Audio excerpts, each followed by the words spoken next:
How do you do, Mr. Van Cleve? Good afternoon, Your Excellency. Very kind of you to receive me. Not at all. Oh, please, sit down. Thank you. I hope you'll forgive me, but we're so busy down here. Really, sometimes it looks as if the whole world is coming to hell.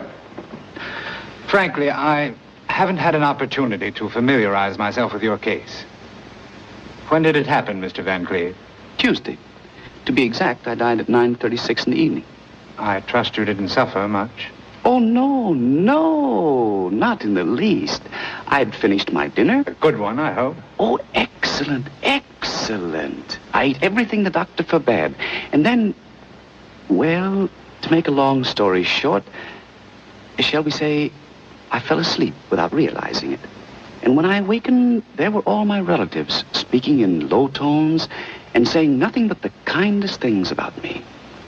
Then I knew I was dead. I presume your funeral was satisfactory. Well, there was a lot of crying, so I believe everybody had a good time. It would have been an ideal funeral if Mrs. Cooper, a friend of the family, hadn't volunteered to sing The End of a Perfect Day. You see, all my life I had succeeded in avoiding Mrs. Cooper's coloratura, and this undoubtedly was her revenge. Mr. Van Cleve, I can see that you have a sensitive, cultivated ear. Well, thank you. Then let me warn you. The music down here is anything but pleasant. Beethoven, Bach, Mozart, you hear them only above. Yes, I know. It won't be easy not to hear the old masters again. And there are several people up there I would love to see. Particularly one. Very dear one. But I haven't a chance. Have you tried? No, Your Excellency. I have no illusions. I know the life I live. I know where I belong. I would like to get it over as quickly as possible. Very well. If you meet our requirements, we'll be only too glad to accommodate you. Would you be good enough to mention, for instance, some outstanding crime you've committed? Crime? I'm afraid I can't think of any. But I can safely say my whole life was one continuous misdemeanor. My dear Mr. Van Cleve, a passport to hell is not issued on generalities. No, I'm afraid you'll have to wait until I have time to study your record. Now, look here. I have to see His Excellency, and no office boy is going to stop me.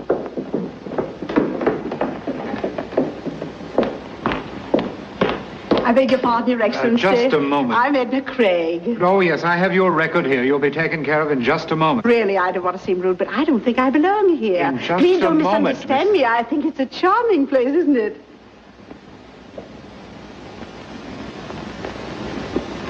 Henry Van Cleve. You know Edna Craig? I'm sorry, madam. I seem to be at a loss. Oh, Henry, think back. Many, many years. The little brownstone house around the corner from the old Waldorf. Oh, Marmaduke Harrison's party. We were all dressed as children. And you came as little Lord Fauntleroy. And they wheeled you in a baby carriage. Little Constantinople. Oh, Henry. No girl in New York walked on two more beautiful legs than you. Little Constantinople. Well, Henry, I still walk. And on the same two legs. And I'm sure they're still as beautiful. Well, Henry, I'll let you be the judge of that.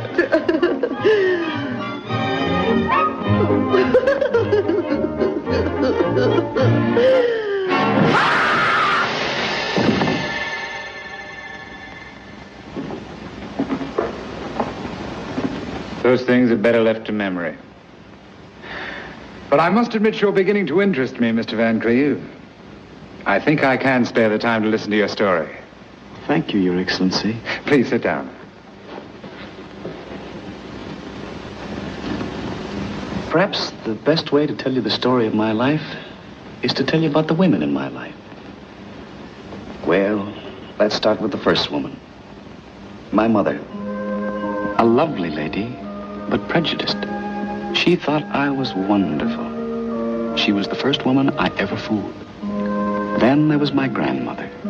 she was just as prejudiced as my mother. How is the little darling? Let me hold it. No, please, Mother Van Cleve, let the baby rest. You're just jealous, Bertha. I can't stand this any longer. I'm going to speak to Randolph about this. Yes, Randolph. First you take my son away, and now you want to alienate my grandchild. My diapers needed changing, and already women were fighting for me. What a way to start a man on the road of life. I was not even 2, and I already got involved in a triangle. At home, in the presence of my family, I was the only man in my nurse's life. I was her honey bunch, her oogie woogie woo. But the minute we got to the park... Hello, Bedelia. Well, if it isn't Patrick himself. Shut up, you nasty little brat.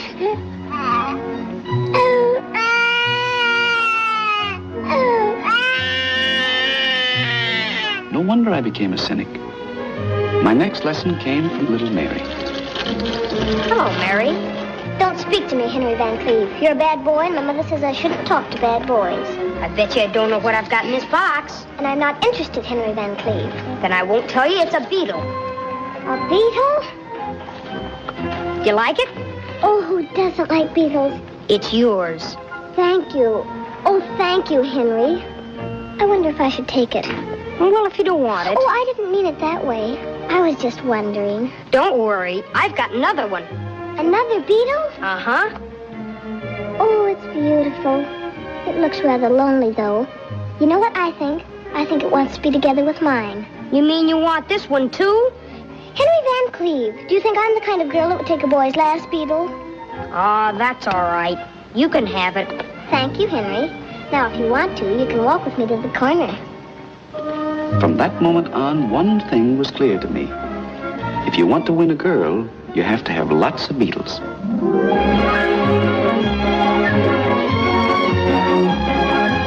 I was growing rapidly, and so was New York. Yes, New York was becoming cosmopolitan, and no household was considered fashionable without a French maid. So one day, a Fifth Avenue coach stopped in front of our house, and out of the coach and into my life came Mademoiselle.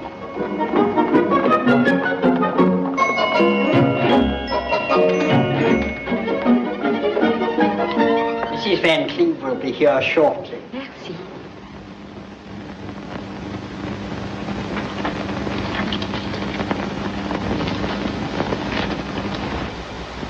That's Mr. Van Cleve. Oh, monsieur, charmant, charmant. This is Mr. Van Cleve's father. He lives here, too. Oh, grandpapa, sweet, very sweet. And who is this darling little boy? That's the young master. He's not so darling. Bad boy? Not good. Good morning. Bonjour, madame. How do you do, mademoiselle? Your name is, Yvette Blanchard. Yvette Blanchard. Oui. The agency tells me that you've just arrived from France. Oui. And are seeking employment in this country. Oui, madame. You have references? Oui, madame. May I see them, please? Naturellement. Voilà. Thank you. Oh, they're in French. Oui, madame. But believe me, toutes les références excellentes. Here, my last employer, Baroness Lalotte, wishes me to be such grand success in America that I shall never have desire to return to France. Oh, the French have such a continental way of expressing their gratitude. And here, référence from the Duc de Polignac. He considers the 2 years I spent in his house the 2 most happy years of his life. Oh, it sounds just like a duke. What about your wages? Maybe in beginning $20 a month would give satisfaction. $20 a month? You see, I've never gone higher than $14 a month for a personal maid. If I could only justify the difference. Let me see. Oh, Mother. Come here, dear. Mademoiselle, this is my little boy. Bonjour, mon petit. Hello. He studies French. Oh, mademoiselle, you must ask him something in French, but not too difficult. Oui. Avez-vous bien travaillé aujourd'hui, mon chéri? Huh? That's what I was afraid of. Now, be a nice boy and go. I have an idea that I want to discuss with mademoiselle.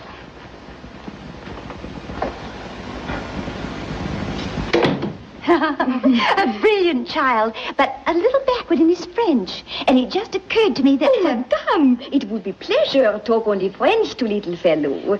My whole vocabulary I may present to your baby. With me in house in 1 month, I assure madame will not recognize all that. And only for $20.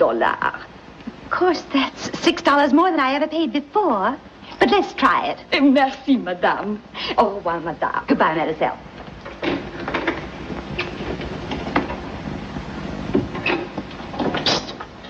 Hey.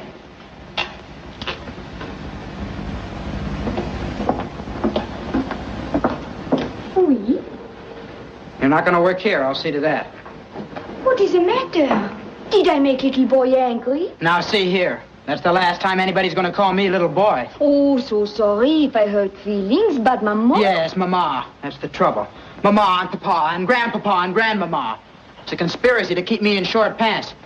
They think they own me, body and soul. Ah, je comprends. My understanding for young man is perfect. Your soul is bigger than your pants. Oh, you need very warm friend with sympathy. Moi, I will be with.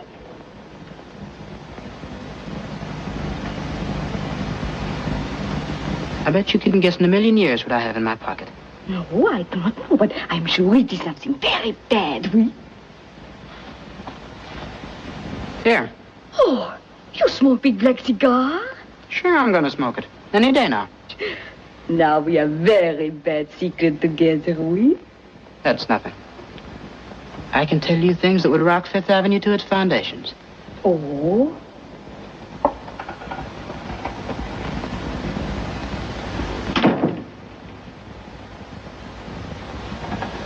I'm going to get married. You married? I have to, darn it.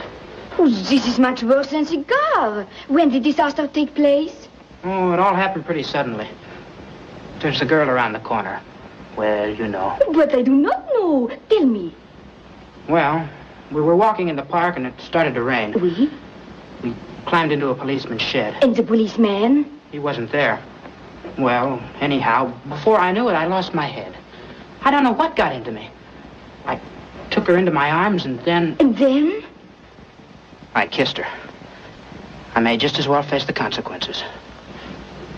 Excuse my asking question. This might sound very childish to grown-up young man, but did you ever consider idea not marrying girl? It's out of the question. It would destroy me socially. I could never go to Harvard. Why, when my father kissed my mother, she knew what he meant, and he knew she knew it. Écoute, mon chéri.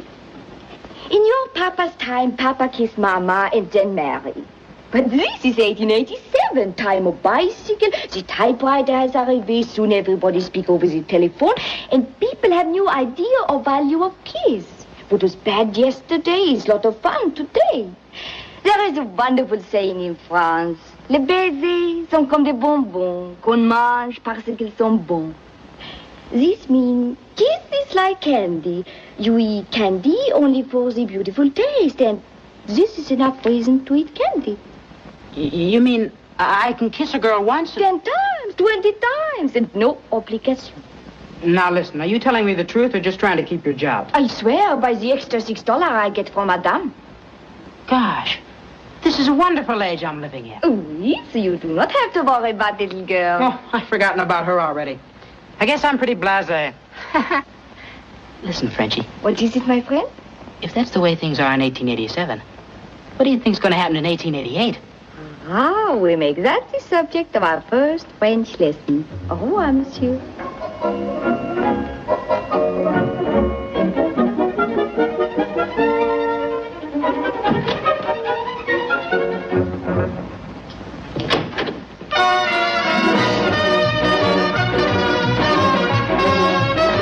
Mother? Yes, my baby. That girl is worth the extra $6.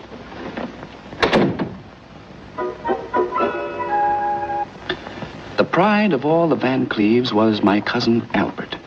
He was the fulfillment of a parent's dream. Always the highest in his class. Never had he thrown a stone into a window, nor did he ever put a mouse in his teacher's bustle. His ears were always clean. This, I think, will give you a rough idea of Albert. And I'll never forget the morning of my 15th birthday. The presents were waiting for me in the living room. But suddenly Father came running down the stairs, excited and breathless. Fogdell! Fogdell! Yes, Mr. Van Cleve. Tell Robinson to go immediately and get Dr. McIntosh. Tell him our little Henry is ill. Yes. Oh, my poor baby. The boy's acting so strangely, Randolph. Randolph. Now, Bertha, we must keep a stiff upper lip. Randolph, he's talking all the time as if he were in a delirium. Well, what does the boy seem to be saying? Well, if I only knew Randolph. He's talking French, nothing but French. French? Oh, Randolph, our boy, delirious in a foreign language. Oh, Bertha, this is an emergency. We must do everything step by step. And the next move is to find out what the boy is saying. Fogdell! Yes, sir. Tell Mademoiselle to come to Master Henry's room immediately. Very good, sir.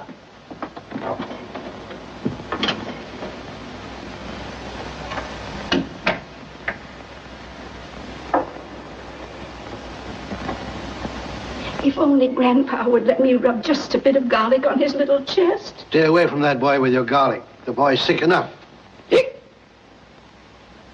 Randolph, did you hear that? Did you hear that, Grandpa? I'm not deaf. The child's poisoned. That's what it is. Oh, Randolph, what shall we do? What shall we do? No, there's only one thing to do, Bertha. Keep a stiff upper lip. But that won't help that poor poisoned boy. If I had my way, I know what I'd do. A big glass of cold water right in that boy's face, and I think he'd start talking English. You go, you barbarian. Please. You give him pneumonia. Please, you mustn't do that. Oh, Mademoiselle. Did Madame send for me? Yes, mademoiselle, our little Henry. He's sick? Yes, mademoiselle.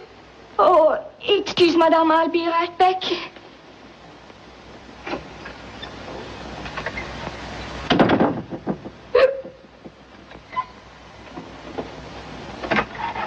Oui, madame. Mademoiselle, he's asking for something in French. You must help us find out what he wants. Oui, madame.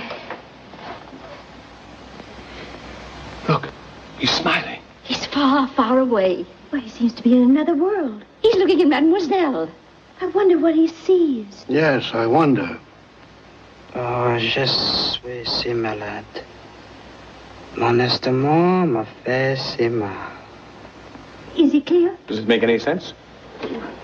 Oh, his French is absolutely perfect. Such beautiful grammar. Mademoiselle, at the moment, we're not concerned with the young man's linguistic accomplishments. Randolph, don't be I'm harsh. sorry if I seem to have lost my temper, but the occasion is a trying one. If you could only tell us what the child is saying, it might help us to meet the situation.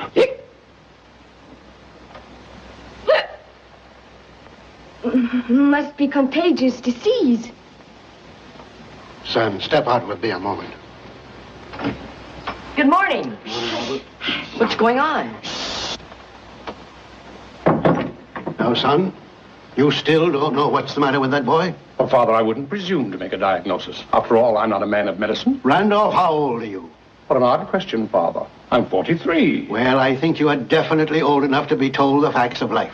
What are you driving at, Father? Now, son, don't look at me with those big wandering eyes. It breaks my heart, but I'll have to shatter your childhood illusions. Randolph, my son, there is no Santa Claus. And that child of yours... Listen, don't you really know what's the matter with him? You get out of here. Bertha, what is it? Randolph, call the police. Yes, call the police. You want to make Quiet. We don't need the police. Bertha, Mother, I wish someone would take the time to explain to me what this is all about. Believe me, monsieur, the excitement is greatly exaggerated. How dare you speak? Have you no shame? Please, grandpapa. Don't you call him Grandpapa. You are Shut up. your Grandpapa. Go ahead, call me Grandpapa. Merci, monsieur. Merci beaucoup, monsieur. You are very kind. Yes, I'm very kind, but you'd better go and pack your things now. And if you're not out of the house in a very little while, I'll come down to your room and help you pack. I wish you would, grandpapa. Oh, shame. Leave this house. Go. There is old French saying, if you are thrown out of house, you better resign. Au revoir. I still would appreciate it if someone would tell me what all this has to do with our little Henry. Fortunately, Uncle Randolph, French choice being one of my favorite subjects, I was able to understand the incredible conversation between Henry and Mademoiselle. I don't know how to begin. All right. Henry had a glass of wine. We all know that. But Henry? Intoxicated? From what I overheard, at or about 10 o'clock last night, Henry and this foreign young woman slipped out of the house. Before doing this, however, Henry wrongfully took possession of his father's dress clothes, including $20, which Uncle Randolph was negligent enough to leave in his pocket. Imagine they went to Delmonico's. Did they have a good time? They drank champagne. Our little baby drank champagne. Well, thank you, Albert. But that's not all, Grandfather. It seems, from what I could gather, that Mrs. Astabrook of the Astabrooks, who was sitting at an adjoining table, resented bitterly the idea of Henry dropping a nickel into her décolletage and complaining to the management because no chocolate bar dropped out of Mrs. Astabrook. Mrs. Astabrook, how can I ever face her? What a disgrace. I'm going to teach that boy a lesson. Yes, that's what he deserves, throwing nickels around like that. Knowing the Astabrooks, I can tell you right now, we'll never see that nickel again. I have reached my decision. That boy is going to be spanked and severely. Oh, Randolph, don't hurt him. Please don't hurt him. Please. He's such a baby. Well, I assume there will be no further birthday celebration. I'm afraid not. I believe I can utilize this time very beneficially, so I'll say goodbye. Goodbye, Albert. You're a real credit to the family. Thank you, Grandfather.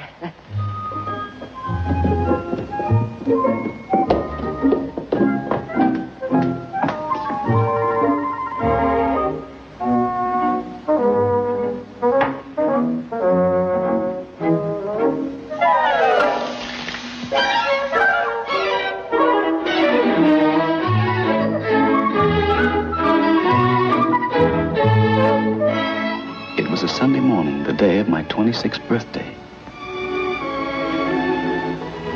Oh, that boy. Well, at least poor grandmother, may her soul rest in peace, was spared seeing a day like this. Oh, Randolph. Randolph, where can he be? Where can he be? Now, Bertha, I'd like to give you some consolation, but all I can say is chins up. Oh, Randolph, where does he get it from? I give up, Bertha. I never gambled in all my life. I never got entangled with any girl until I met you.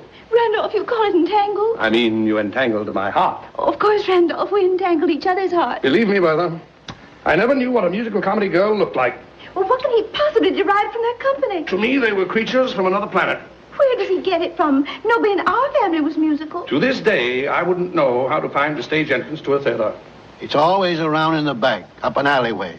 There's a sign over the door, stage entrance. You can't miss it.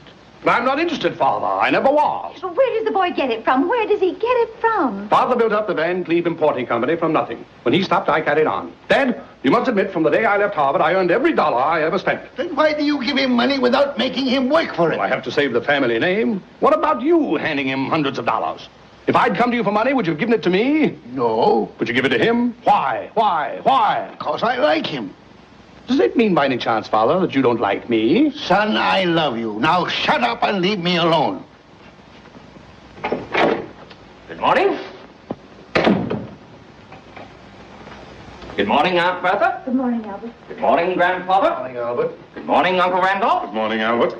I just came in to bring a little birthday remembrance for Henry. Anything wrong? Isn't he home? 11 o'clock Sunday morning. If I know my cousin Henry, he's probably still in church. I mean that humorously. Albert, I'm struggling successfully against the gout. I'm waging a terrific battle with my liver, and I'm holding my own against asthma. But I doubt if I have strength enough to survive your jokes. You're a successful lawyer. Let it go at that. I love you, Albert. It was sweet of you to drop in, Albert. I hope you'll be here tonight. Thank you. I hope so, too. Otherwise, I'd be in the most embarrassing position as far as my future in-laws are concerned. Oh, we're so eager to meet your fiancée. How does she like New York? Yes, is she enjoying herself? Well, she's only been here 2 days, so naturally the impression is overwhelming. I took her to the aquarium, we rode up and down the elevator in the Flatiron Building, and naturally we ended up in Grant's tomb. Naturally. And her parents? Oh, yes. How does the big Kansas City butcher like New York? Now, Father, please. I assume that you're referring to my future father-in-law, who happens to be one of the great meat packers of our time. Yes, Father Glebe. Don't you realize that every piece of beef we eat comes from one of Mr. Strable's many, many plants? Does that include the steak I fought 10 rounds with last night? Grandfather, you don't seem to have any idea of the importance of Mr. Strable. He created the most famous character in American advertising, Mabel the cow. You've seen her, Father, on billboards. That big, happy cow, smiling at you over the fence and saying in big letters, how does it go? To the world, my name is Mabel, which you'll find on every label. I am packed by E.F. Strable for the pleasure of your table. No cow in its right mind could have said anything like that. Sounds more like Mr. Strable. Grandfather, please, I beg of you. The family understands your humor, but it's a typical kind of New York humor. In other words, it's not for yokels, huh? I beg your pardon, sir. Mr. Henry just came home. He went directly upstairs.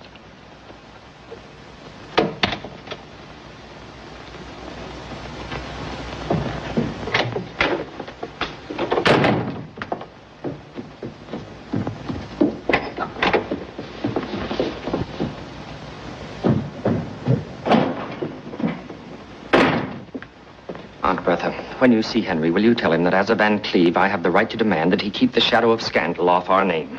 You see, my future in-laws are, so to speak, pioneer people, and... Packed by E.F. Strable for the pleasure of our table. Holy smoke! Goodbye, Aunt Bertha.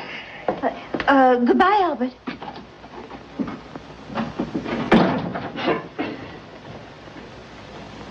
Well, this time I was firm. Good, Randolph. What happened? We asked for $100, but I told him I'd let him have only 50. Randolph. And not right away. For the first time in 27 years of marriage, I feel like criticizing you. What do you want me to do? Spank a 26-year-old boy? No, but at least I expected a verbal lashing.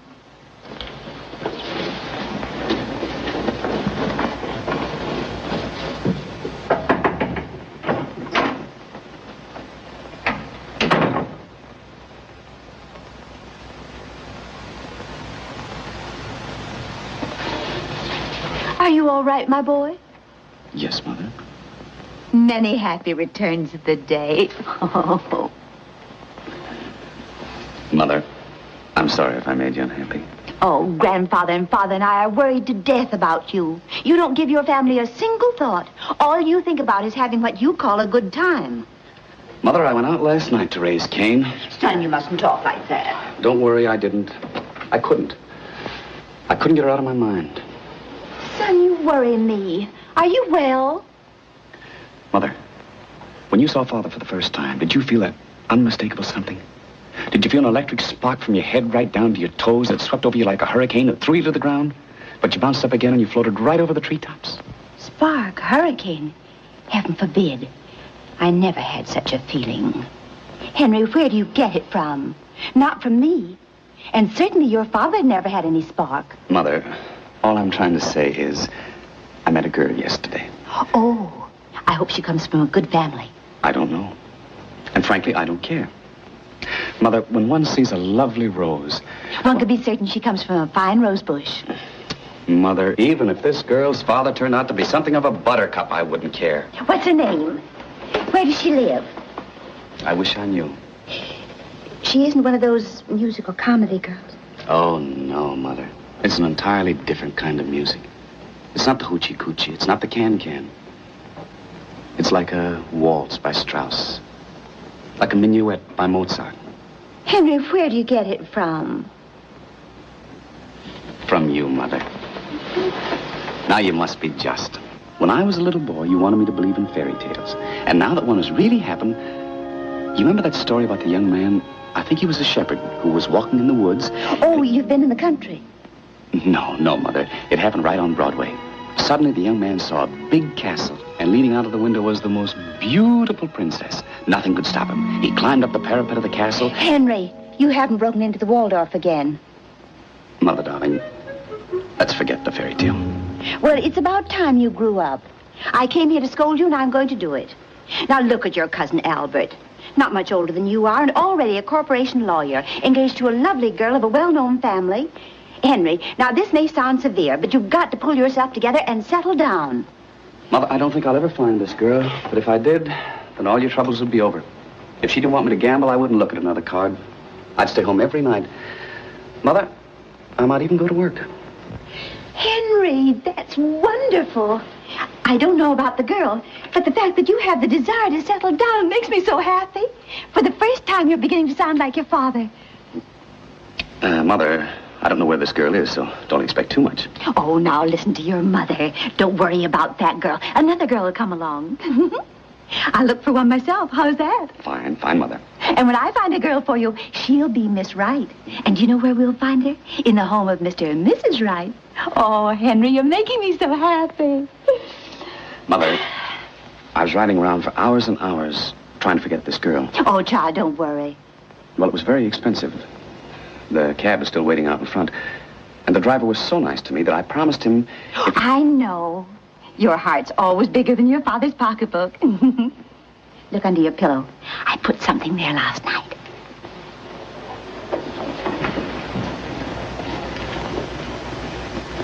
Oh, Mother. Sometimes I wonder if you're not spoiling me.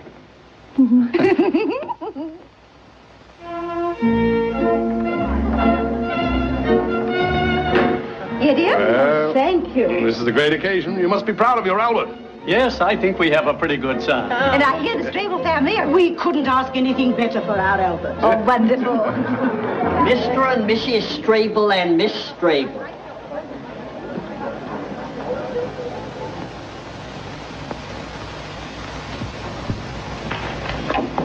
Good evening, Grandfather, Aunt Bertha, Uncle Randolph, dear, dear family. It is my privilege and honor to present Mr. and Mrs. E.F. Strable. And last but not least, well, here she is.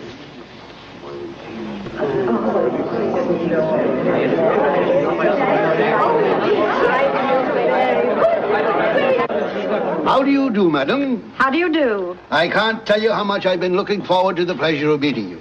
All my life, I wanted to see the wide open spaces. Well, if Muhammad can't go to the mountain must come to Muhammad.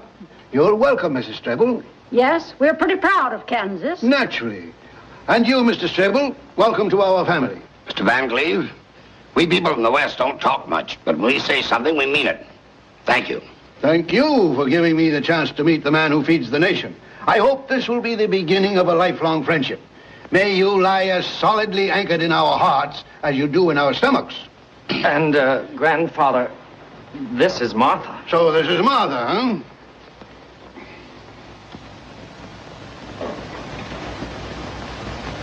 Well, Martha. Yes, Mr. Van Cleve? Grandpa.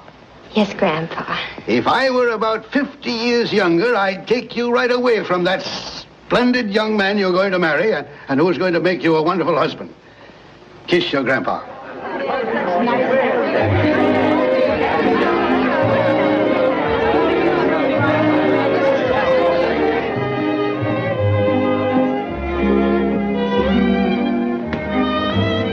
Well, I see the mob is assembled. Yes, sir. Flockdale, is that? That's Mr. Strable. And that spreading chestnut tree under which Grandfather is standing? That's Mrs. Strable. And where's the lucky girl? Standing beside your Aunt Minetta with her back to us. She's just turning round.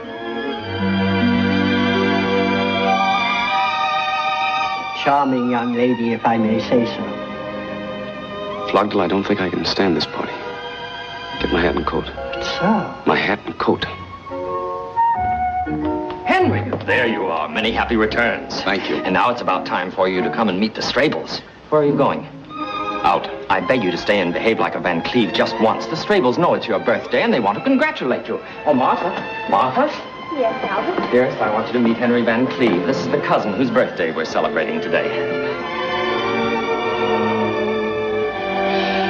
Many happy returns, Mr. Van Cleve.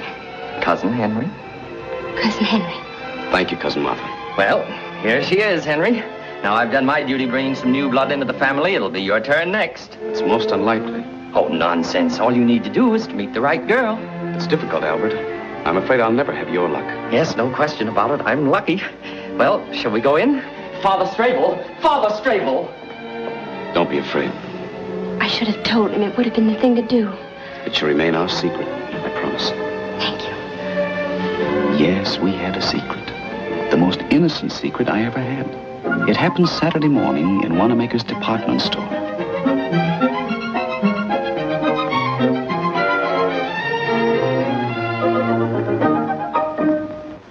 Hello, Mother.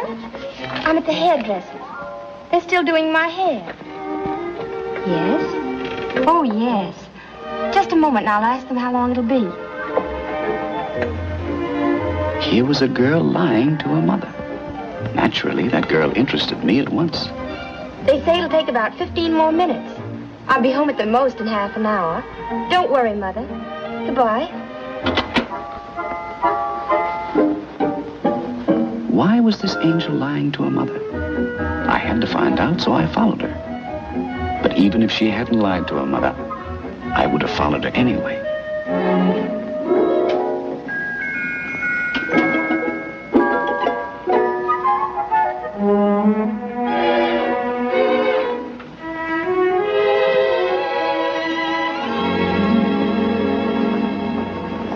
help you, miss? Thank you. I would like to see you. Other than women clerks. Unfortunately not. But it might make you feel a little easier if I tell you that I'm the one usually chosen by the management to handle the more delicate situations. As a matter of fact, they call me the bookworm's little mother. Well, it's, maybe I better come back some other time. Please, miss. My employer is watching, and if he sees me losing a customer, it might cost me my job. Oh, I'm so sorry. Naturally, I wouldn't like to deprive you of your livelihood. Oh, thank you, thank you. Thank you again and again. Well, the title of the book is, Yes? I saw it in the corner of the second window. Between To Have and To Hold and When Knighthood Was in Flower.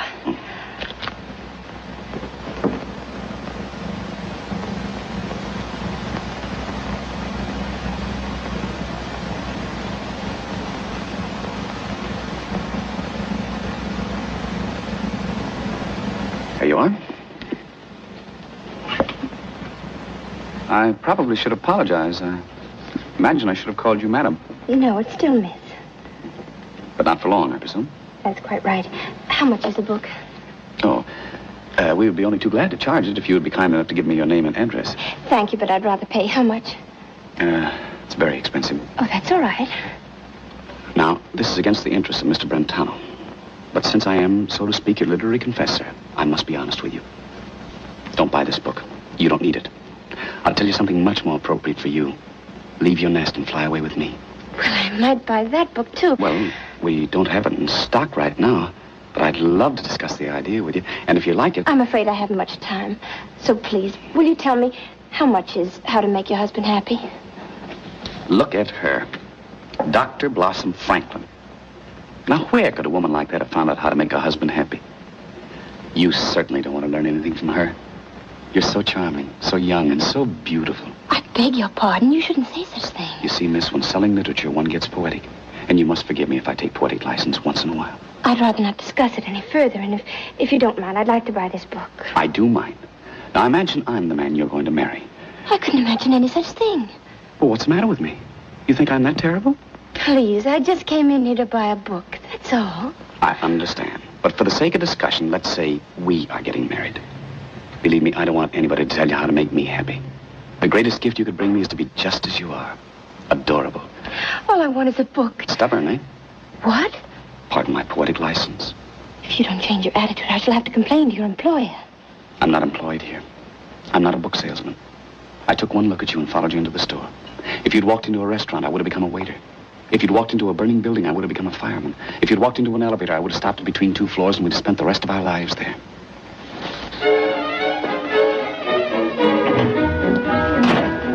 Please forgive me, but you can't walk out of my life like that. I think your behavior's outrageous. It's mad. I must insist that you leave me at once. Never, never. Ain't annoying you, miss? If he is, just say so. I'll take care of him. Am I annoying you? Tell the officer. No, the gentleman was just saying goodbye. Well, goodbye. Goodbye. This was our terrible secret.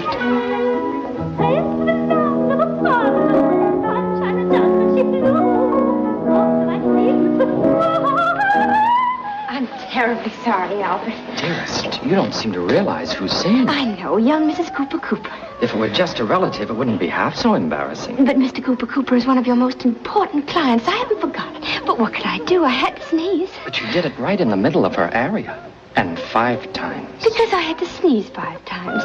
Albert, suppose someday in the future I had to sneeze. Then you sneeze, naturally.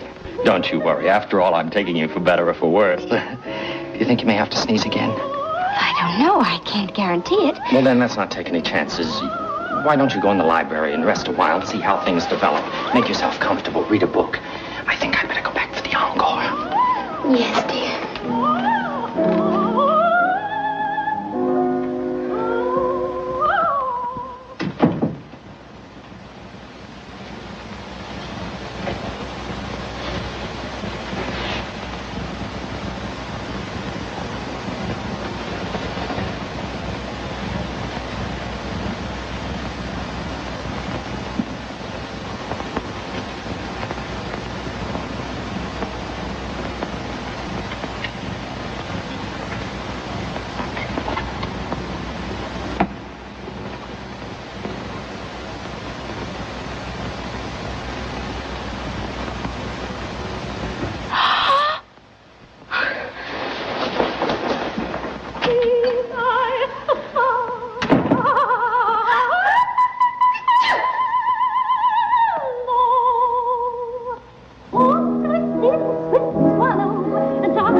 Cousin Henry, Yes, Cousin Martha. you must never do anything like that again. Is that what you came back here to tell me? I think it's outrageous. I hardly know you. Why, even Albert, my own fiancé, never dared to... Is she? Of course he kissed me. Why not? After all, we're engaged. But he never kissed me like that. Like what? Oh, I hate you. I hate you. I don't even know why I stay in the same room with you. Please forgive me. But can't we be friends? Just friends? Never. Now, look. We're going to be related, aren't we? And we're going to see each other. How can we help it? I suppose we can't. And if we meet in the future, we don't have to talk about personal things, about you and me. Let's talk about something neutral. For instance, Albert. Why not? By the way, do you love Albert? I'm marrying him, am I not? Are you? Yes, I am. No, you're not. You can't. You haven't got the book. What book? How to Make Your Husband Happy? Well, it might interest you to know that I went back and bought it. Does it tell you how to make a man happy whom you don't love? Now, look here, Cousin Henry. Albert's a fine man. Yes, he is. He's good, and he has integrity. And he's full of high ideals. Do you love him? Well, I'm going to make him a very fine wife. At least I'm going to try my best. There'll never be a moment in his whole life when he'll ever regret having married me. And if you ask me one more question, I'm going to leave this room and I'll never come back again. Never!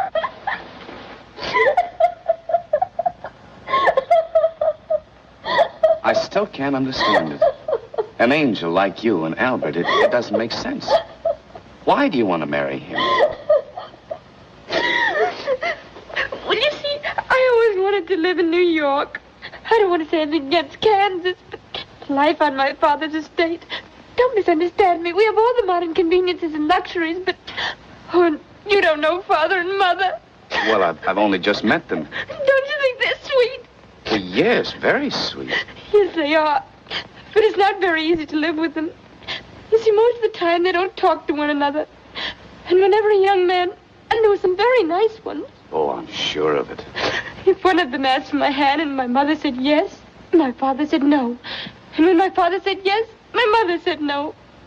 But Albert came at one of those rare moments when they were both on speaking terms. And if I hadn't said yes, who knows when my parents might have been talking to each other again. I might have spent the rest of my life in Kansas. Don't misunderstand me. I love Kansas. It's just that I don't feel like living there. Besides that, I didn't want to be an old maid. Not in Kansas!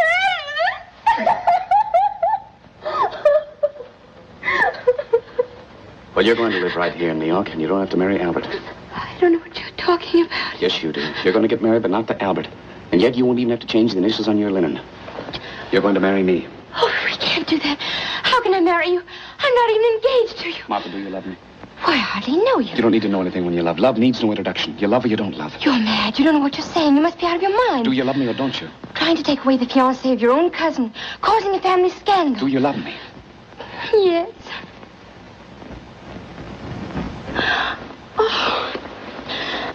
Oh, why did you ever come into my life? To make you happy. To hold you in my arms forever.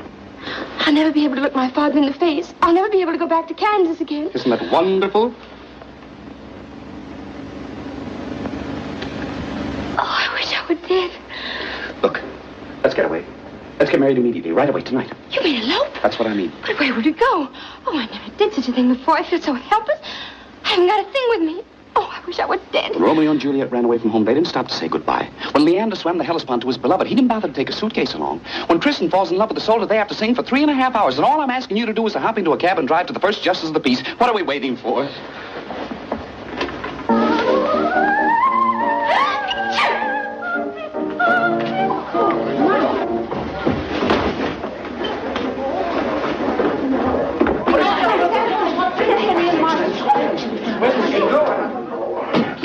What happened? They left in a cab. They're going to get married.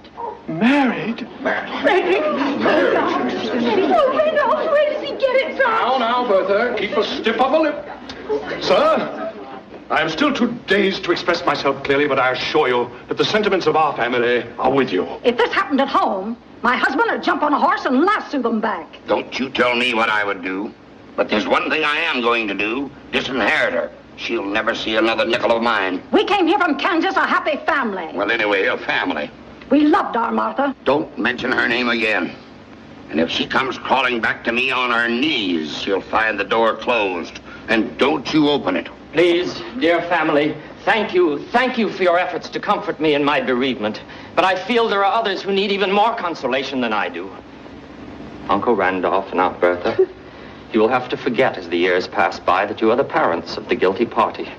And you, Mr. and Mrs. Strable, well, there's very little I can say to sustain you.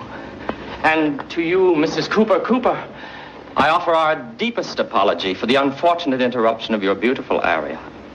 I would like to go on, but straight's too much.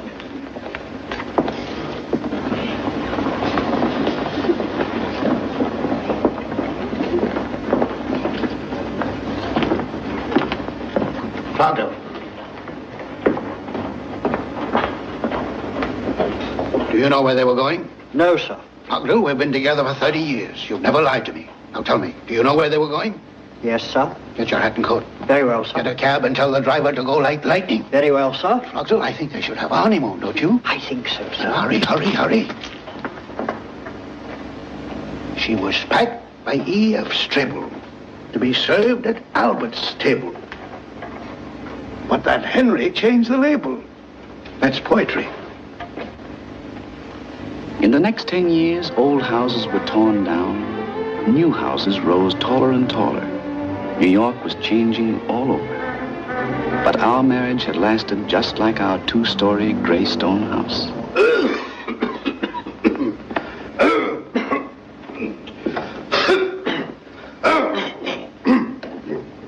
Good morning, Fogel. Good morning, sir. Oh, you're a new man, aren't you? Yes, sir. How long have you been here? I should say about a year, sir. Oh, yes.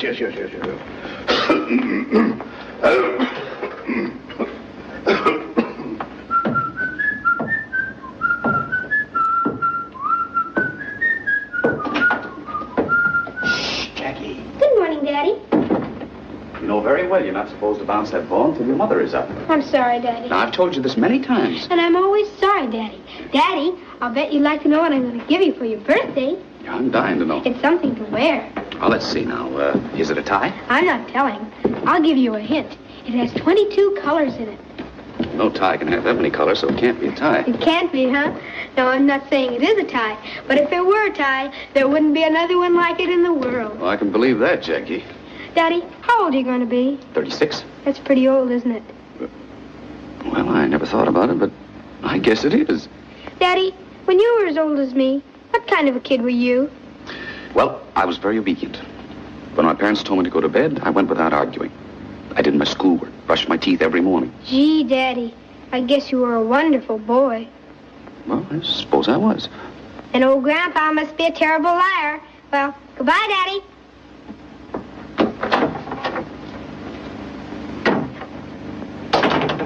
Where does he get it from?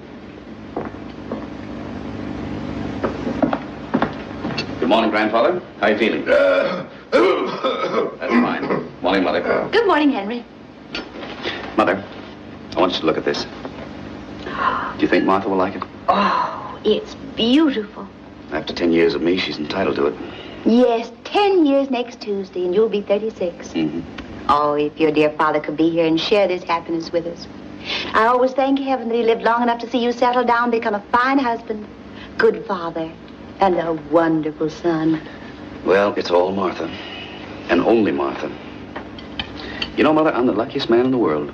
Yes, she's a fine wife, and she has a good influence on you. She's pretty lucky herself. Yes. Don't be a mother-in-law.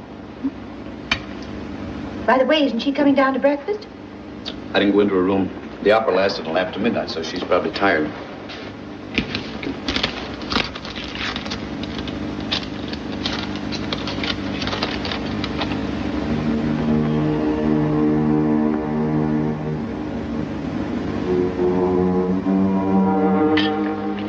Anything serious? No, nothing. Excuse me. I'll be right back.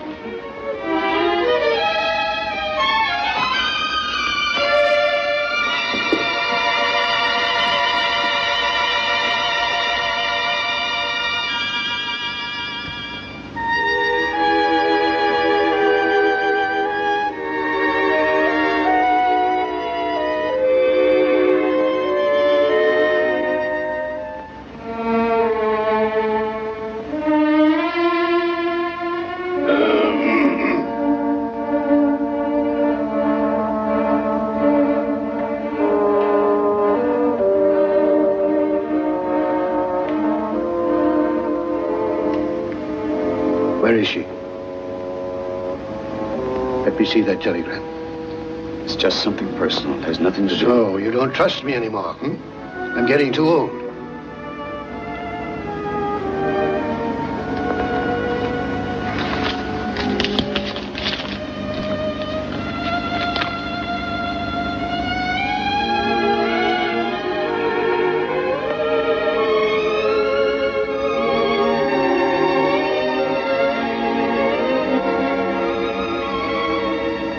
Henry? You mean we've lost Martha? It's impossible. It's incredible. It just doesn't make sense. Martha leaving me. What'd you do? What happened? I don't know how I can go on living without her. Grandpa, I love Martha.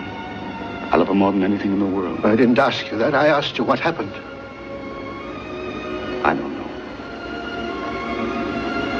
I always thought she was very happy with me. I don't know what she's heard. You know how people talk about anybody. No man is perfect. But running away like this, believe me, I can't see any reason for it. If a woman like Martha runs away from her husband, there must be a reason.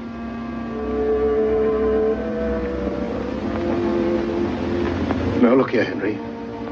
You were the only Van Cleve I ever really cared about. I loved you. You were like me, at least I thought so. You were all the things I wanted to be. You did all the things I wanted to do and didn't. And now you've let me down. Grandpa, I can't live without her. What am I going to do? That's up to you. But let me tell you one thing. I'm an old man.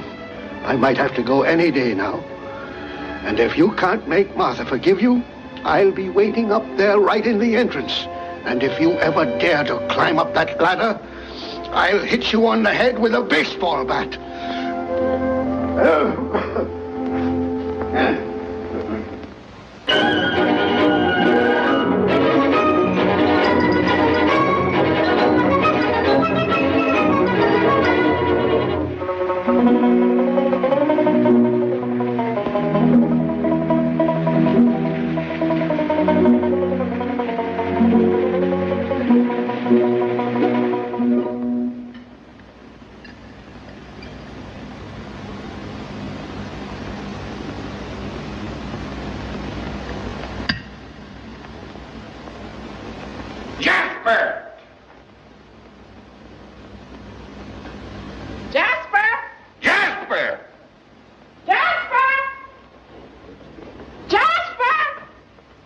Yes, sir? Where are the funny papers? Boss, well, now, you see, he was... Get them and get them right now. Yes, sir.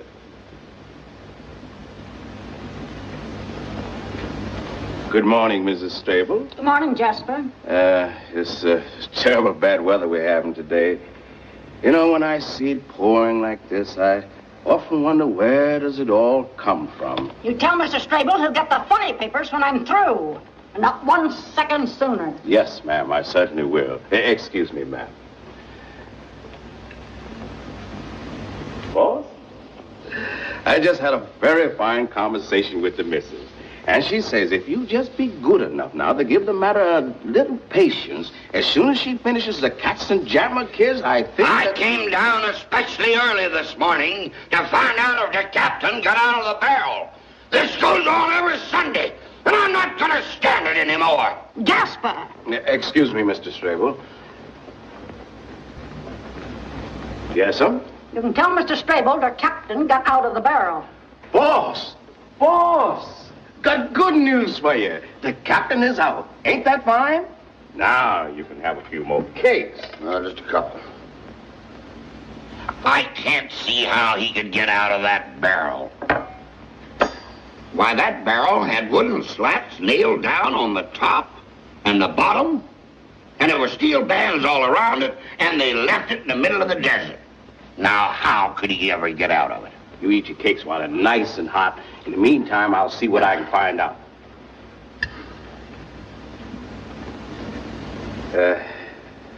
Another lamb chop, Mrs. Strable? I don't mind.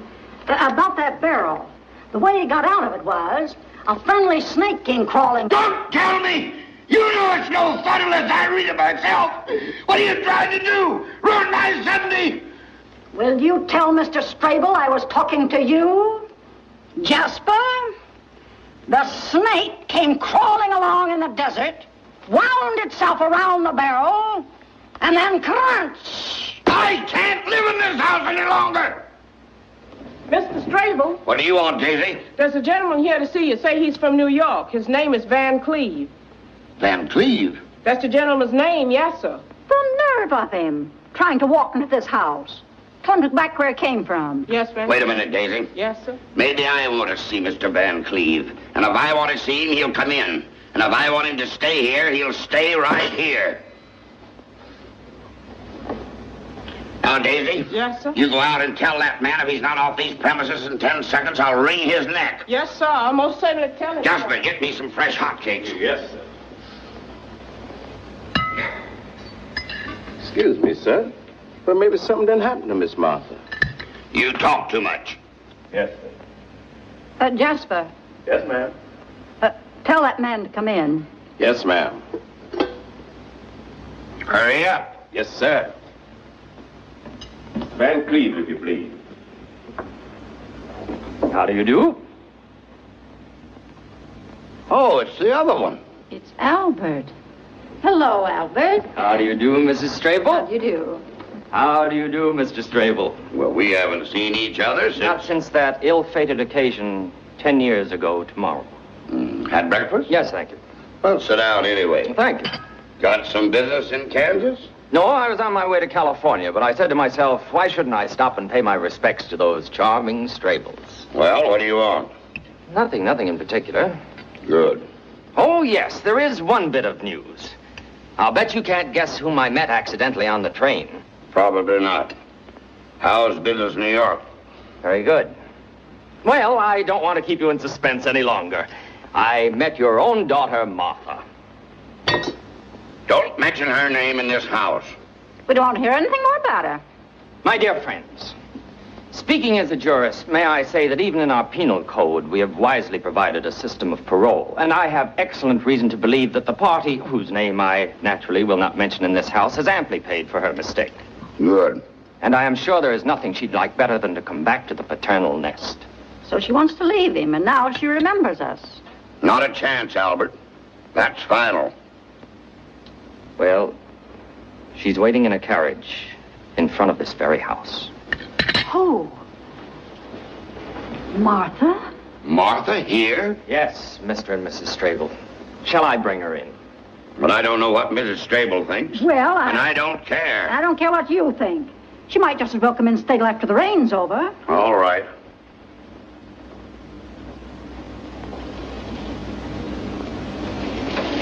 Oh, Martha! Martha!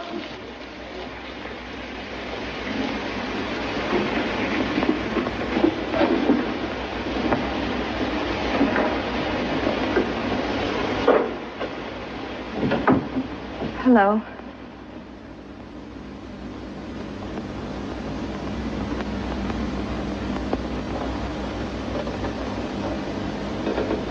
Hello, Father.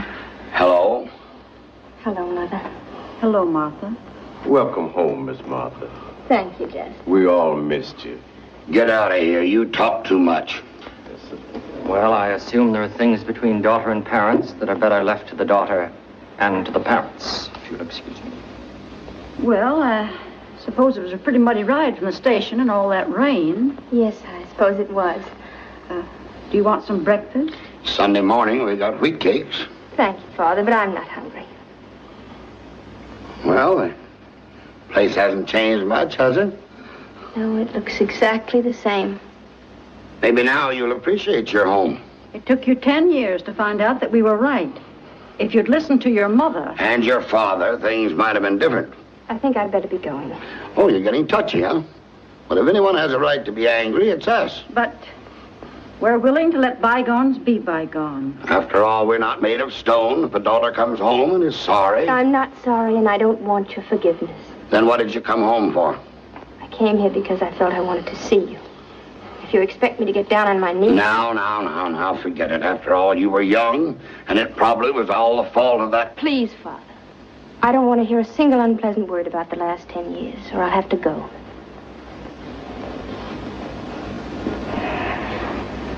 Martha. You look so tired, dear. Well, no wonder, after all. Can't you keep still? It's all dead and buried, and let's forget it. Come on, let's go upstairs. You're going to have a nice hot bath, and then you're going to lie down and rest. Now, how's that, huh?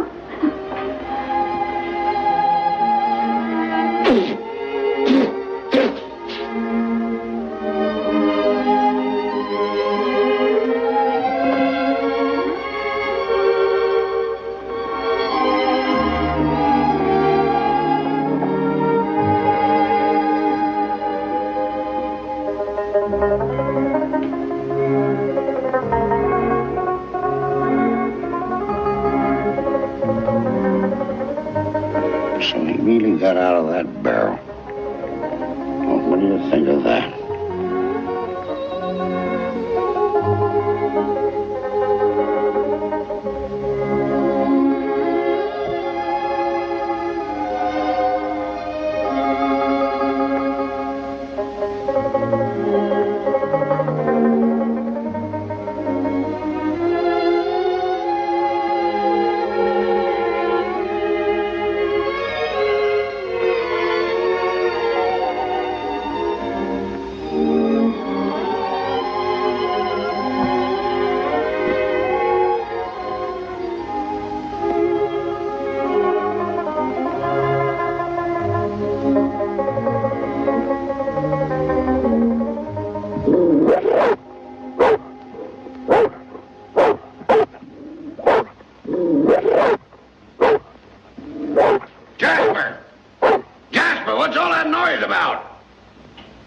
Just had a talk with Mr. Chuck.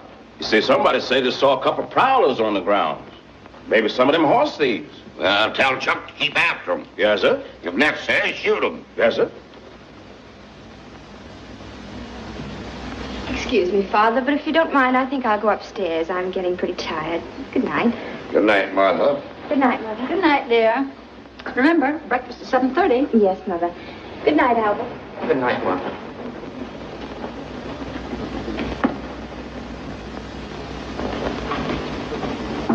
Martha.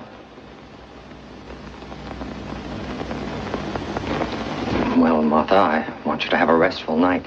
And why not? Your troubles are actually over. I suppose you're right. I know I am. But you paid for your mistakes and paid dearly. Now, Albert, I don't want anybody to get the impression that I've been the victim of 10 years of misery. Nothing of the kind. On the contrary, I can say there were moments in my marriage which few women have been lucky enough to have experienced. There were times when you were lifted way up to the sky. Yes, way up. Only to be dropped way down afterward. That's not the purpose of marriage. Marriage isn't a series of thrills. Marriage is a peaceful, well-balanced adjustment of two right-thinking people. I'm afraid that's only too true. Well, good night, Albert. Martha, there's one other thought I want you to sleep with. My feelings for you have remained unchanged. That's very kind of you, Albert, and I'm touched. Naturally, I'm not the flashy type like some people. I'd say I was rather on the conservative side. If I were, for instance, a suit of clothes, you wouldn't call me a stylish cut, and I prefer it that way. But I can safely say I'm made of solid material. I'm sewed together carefully, and my lining is good, Martha. Frankly, I believe I wear well. I'm not too hot in the summer, and I give protection in the winter. Need I say more? No, Albert. You've given a complete and accurate description of yourself. Good night. Thank you, Martha.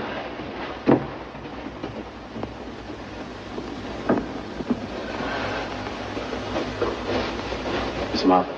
Yes? Excuse me. That horse thief we were looking for. Did you catch him? Yes, ma'am. He's in your room, waiting for you. In my room? You mean? Yes, miss. That's him.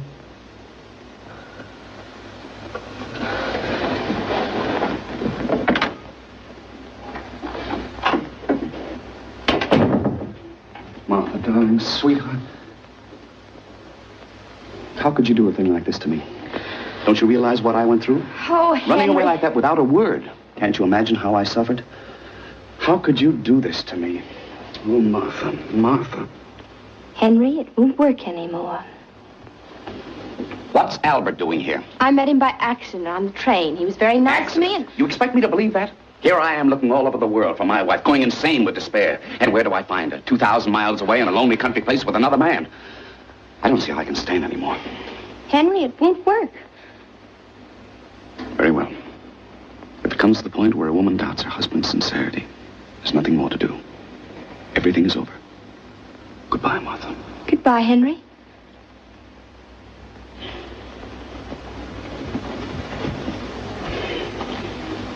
Martha, I really mean this. I'm going. I know you mean it, Henry. All right. Just give me 5 minutes to pull myself together and you'll never see me again. Never, never.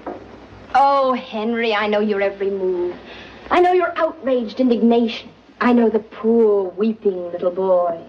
I know the misunderstood, strong, silent man. The wounded lion who's too proud to explain what happened in the jungle last night. So I'm fake.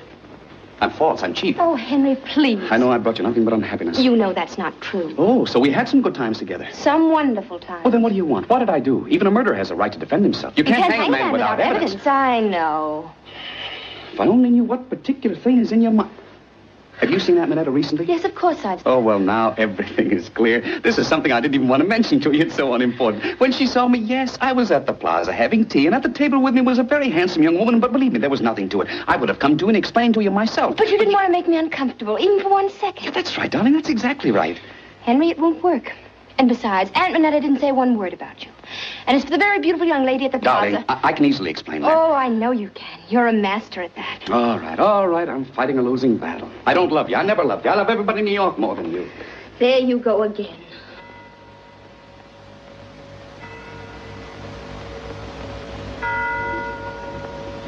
It's the 25th of October. Many happy returns.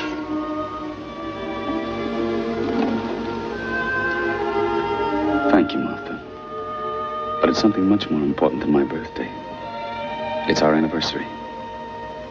10 years ago today, I was almost as much in love with you as I am right now. It's very difficult for a woman to send her husband away on their 10th anniversary. Especially when he speaks as beautifully as you do.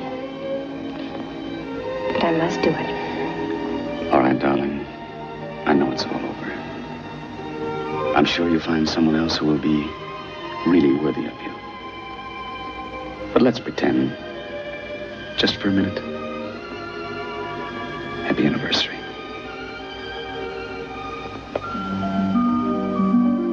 Do you like it? I'd say it cost at least $10,000. For that money, it's a very good purchase. Martha, how can you talk like that? If you'd only forgotten to give me this bracelet, I probably would have been foolish enough to be in your arms right now. You've no idea what a mistake you made. The magician played one trick too many. The other day I was having a new photograph made of Jackie and me. I wanted to have it the right size to fit into your wallet. So I slipped into your room. This fell out of your wallet.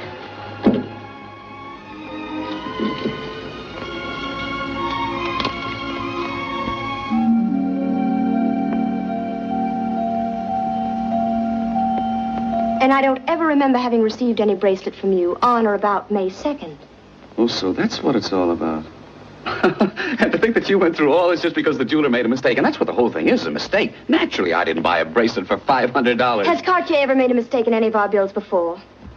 Darling, I love you. I think you're the most beautiful, adorable thing in all the world. Do you really believe there's any woman good enough to take me away from you? And if there were such a woman, do you think she'd be worth only a $500 bracelet? Henry, Darling, I'll make you a bet. If Cartier doesn't admit that this whole thing is a terrible mistake... Then you won't buy there anymore. Henry, it won't work. Grandpa! Martha, my darling. Well, come on, let's get started. Let's pack. Grandpa, what do you mean? Well, naturally, you're going back with us to New York.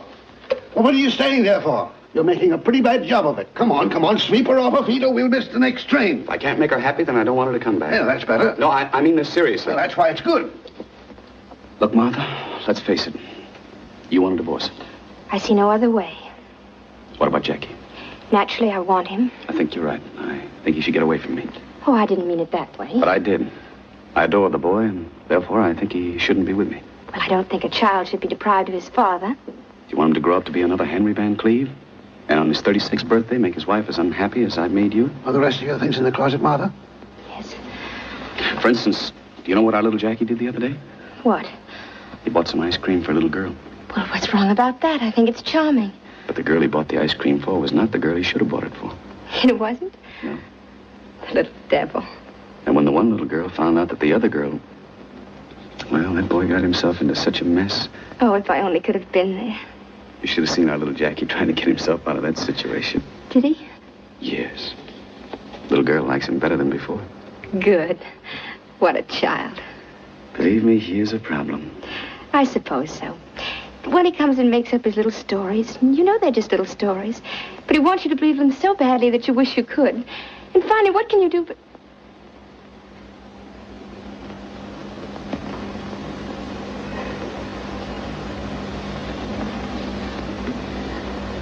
Happy anniversary. I'm still too confused. I've got to collect myself. Give her time to make up her mind, Grandpa. She could do that on the train. But what am I going to say to my parents? Send them a telegram. You mean sneak out of the house in the middle of the night? Exactly. Like burglars? Like thieves. We did it once before. Why shouldn't we do it again? How many people are lucky enough to have the thrill of eloping twice in one marriage? That's it. And how many women love their husbands enough to forgive them and take them back and start all over again? Good. And how many men love their wives enough to lie and say they're guilty when they've really done nothing wrong? Careful, Henry, careful. Well, at least nothing that amounts to very much. I wouldn't go any further into that. Oh, come, we'd better get started. I'll see if the coast is clear.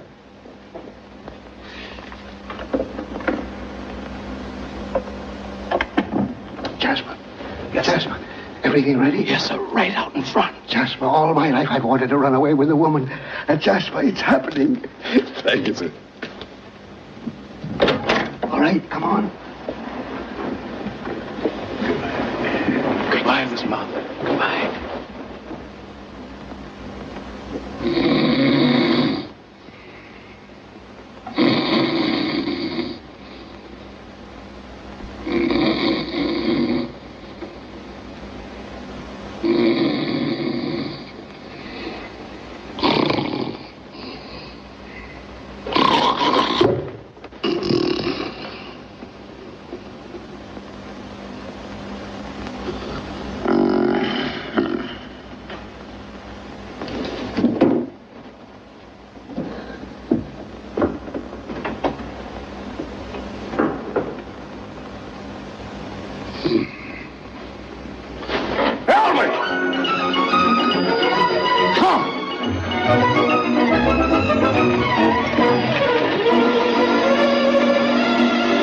And so farewell, dear E.F. Strable.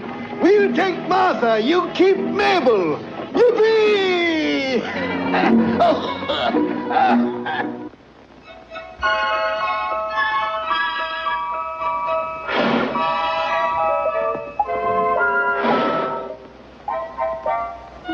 Then one birthday began following another. Faster and faster. Each year there were more and more candles and less.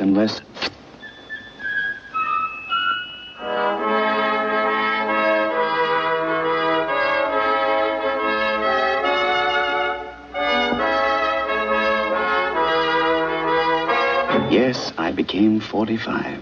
Then came 46, 47. And I stopped counting.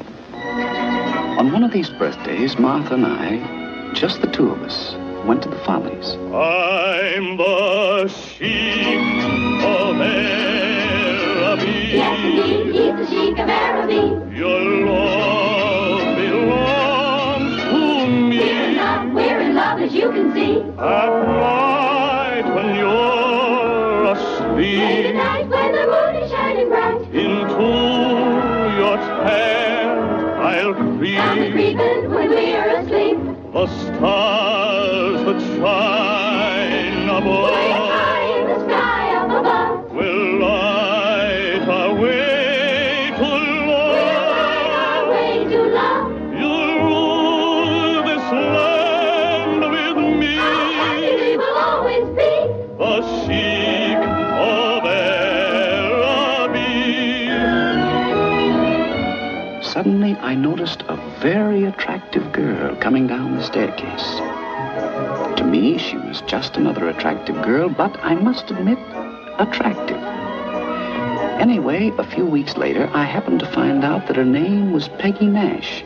And I happened to hear things about her which made me very eager to meet Miss Nash.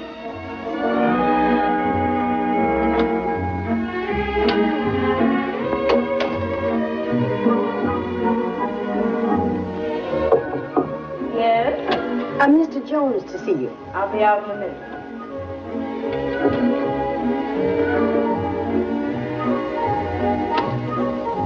Will you come in, please, Mr. Jones?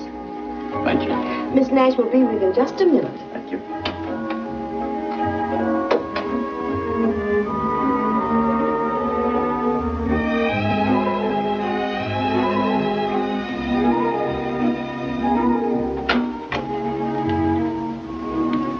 How do you do, Mr. Jones? How do you do, Miss Nash? Won't you sit down? Thank you. Thank you so much for those beautiful, beautiful roses. When I saw you the other evening at the Follies coming down that stairway, I said to myself... That's the girl of my dreams? That's right. You see, Miss Nash... Call me Peggy. Well, this is delightful. Hello, Peggy. Hello, Jonesy. Well, Jonesy, let me tell you. That note that came with your flowers... You liked it? Who wouldn't? It was so full of charm. It was so sweet. It had all the quaintness of bygone days. Really? Yes, you know, men don't write that way anymore. Oh, why? There's so few of you left. Miss Nash, to tell you the truth, I didn't exactly come up here to be admired as a museum piece. Now, Jonesy, don't be touchy. Yeah. Anyway, Miss Nash... Peggy? Anyway, Peggy, I'm sure it's a waste of time to talk of the past when the present can be so lovely that one anticipates a most delightful future. Oh, thank you, Jonesy. What a difference. You know, the moment you meet somebody of today, he says, how about it, babe? Where do we have supper? And the next moment he pulls out a diamond bracelet. And before you know it, there it is on your wrist. How crude. How crude. Yes, very crude. And let me tell you, a bracelet hastily presented is usually selected hastily, whereas a bracelet chosen with care... Has better stones? The very best. Oh, Jonesy, Jonesy, you make it all sound so wonderful, but how could I explain such a gift to... To whom?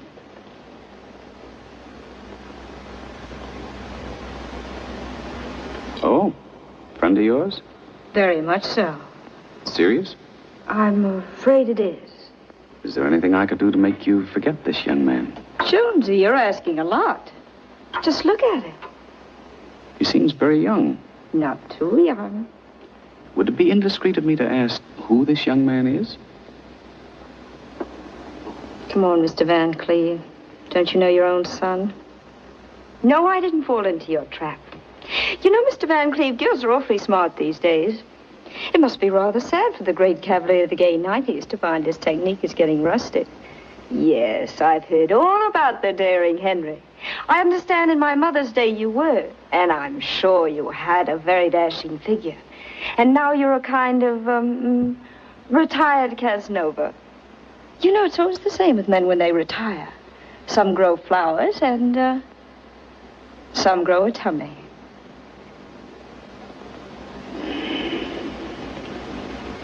Miss Nash, my son means very much to me. He means very much to me, too. How much? Oh, yes, that's right, of course. In your day, girls used to wait for the old-fashioned father to come with a big checkbook to pay off. I'm sure that happened. Well, that's one thing that hasn't changed. Shall we say 5,000?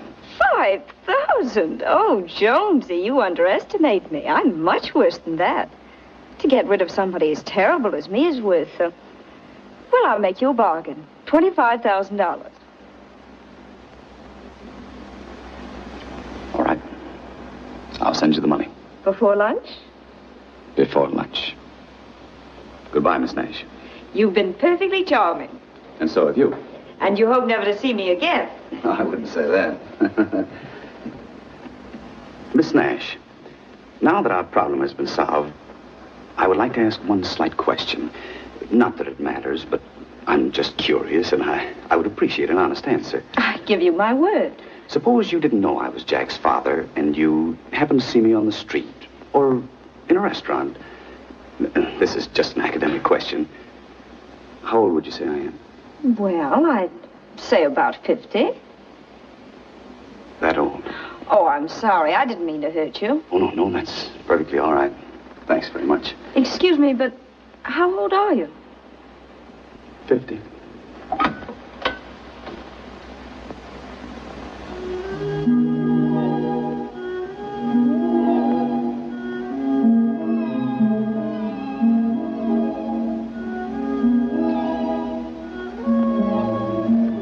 No wonder you get those headaches. Thank you, darling.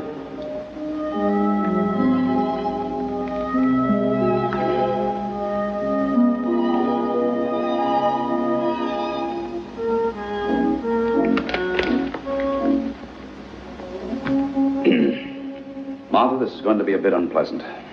I've tried to keep it from you for some time, but now I think I'd better tell you. I know. You don't love me anymore. Now, darling, don't try to be funny. It's about Jack. Now, will you please stop worrying about Jack? If he wants to stay out late, what of it? If he's ever going to have any fun, now's the time. Don't spoil it. Martha, this is serious. Very, very serious. I just happened to learn the boy got into the clutches of a certain girl. I went to a great deal of trouble, believe me. It wasn't easy. But I managed to find out who the girl was. You mean Peggy Nash? Where did you... How did you know? Oh, I forget. Someone told me. You go to lunch and you hear things. Well, why didn't you tell me? How can you be so placid about a thing like this? Darling, why should I excite you? I know you so well. Certain little things get you all worked up and then you don't sleep. Then you have to take a pill and then you don't want to take a pill. Believe me, Henry, the less attention you pay to them, really these things work themselves out. Oh, Martha, Martha. That is one of your greatest charms. After almost 25 years in New York, you're still the innocent little girl from Kansas. But fortunately, I've had experience with showgirls. And it's a father's function to save his son from the mistakes he made. If we ignore matters like this, how do you think our boy will end up? Just like you with a girl like me. No, darling. Never. Where would he find anybody like you? He couldn't. He won't be that lucky. Aren't you sweet? I have no illusions about myself. Martha, if I hadn't met you, I hate to think where I'd be right now. Well, probably outside some stage door, or even inside the dressing room, and having a wonderful time. Oh, no, darling. Come on, give me a kiss. Don't let's worry about it anymore.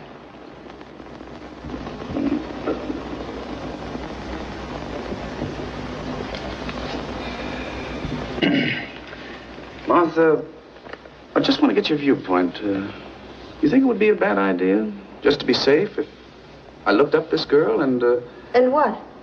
well, maybe just to avoid complications, ask her to leave the boy alone. And if necessary, buy her off?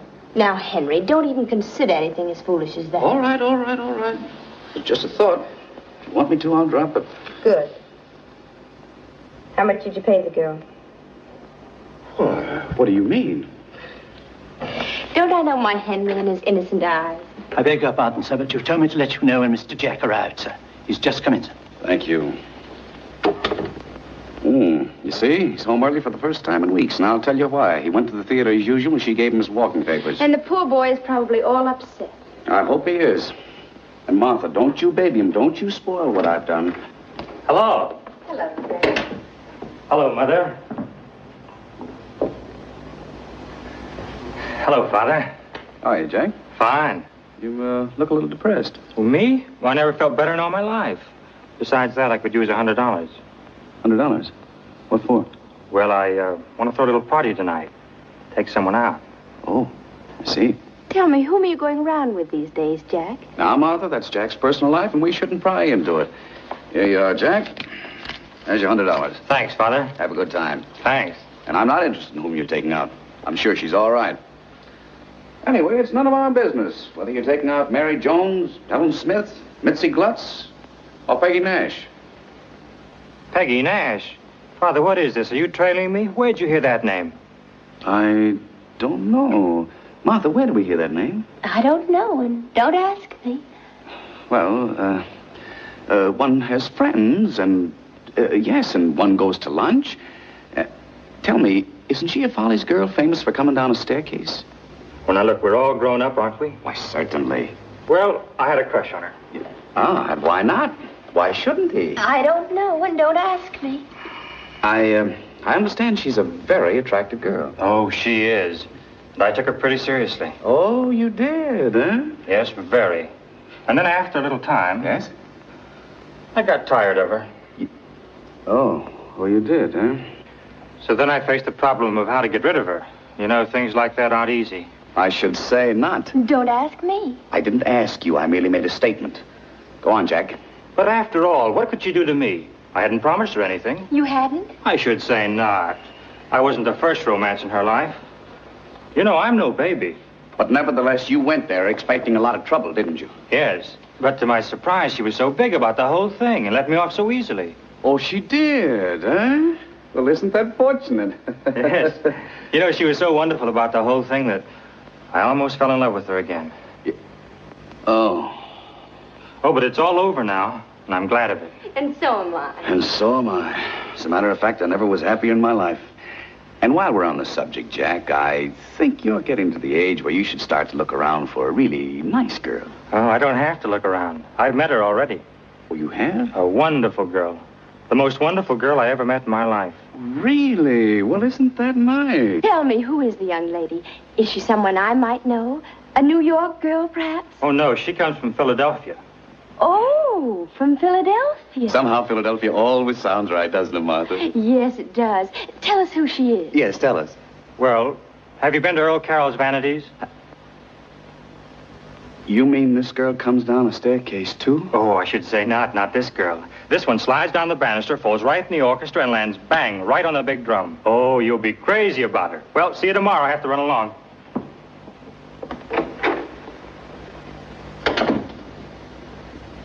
What's the matter with that boy? He's young, Henry. That's all. Come on, dear. It's time to go to bed.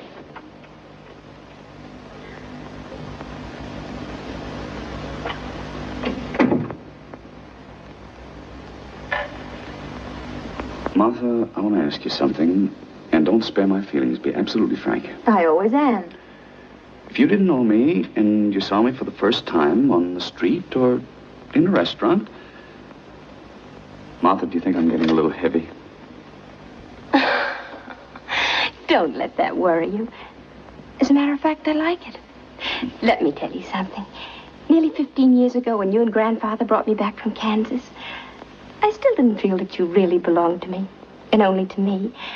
I can't put my finger on anything definite, but still, whenever I wasn't with you, I was always a little uncertain and nervous about my little Casanova. And then, one day, I noticed that you began to have a little, well, just a little tummy. Then I knew I was safe. From that moment on, I knew that you were really mine, that you'd settle down. Now go to bed, darling. You've had a hard day. Good night. Good night, dear. Yes, we were married 25 years. We were celebrating our silver wedding anniversary.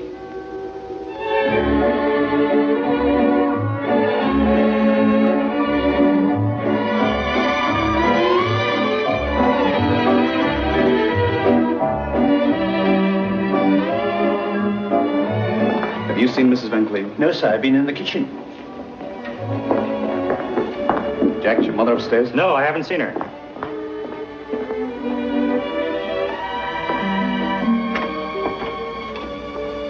Darling, what are you doing in here all alone? Nothing. I just want to take a little rest. After all, it's been such an exciting evening. Nothing wrong, is it? No, nothing. Are you sure? Yes, dear. You're feeling all right, aren't you? Of course, darling. I'm just... Just what? Well, to tell you the truth, I was being a little sentimental, so I came in here for a few minutes.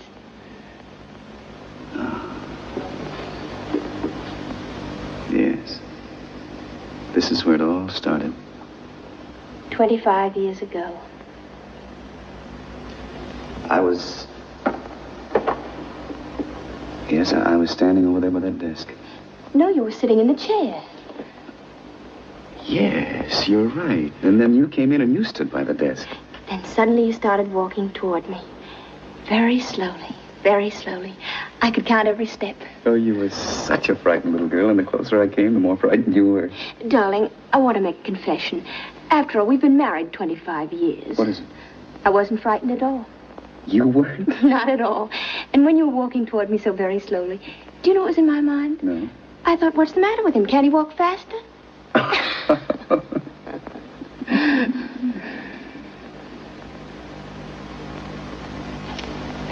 And then I ran out into the hall. But you came back? Only because I had to sneeze.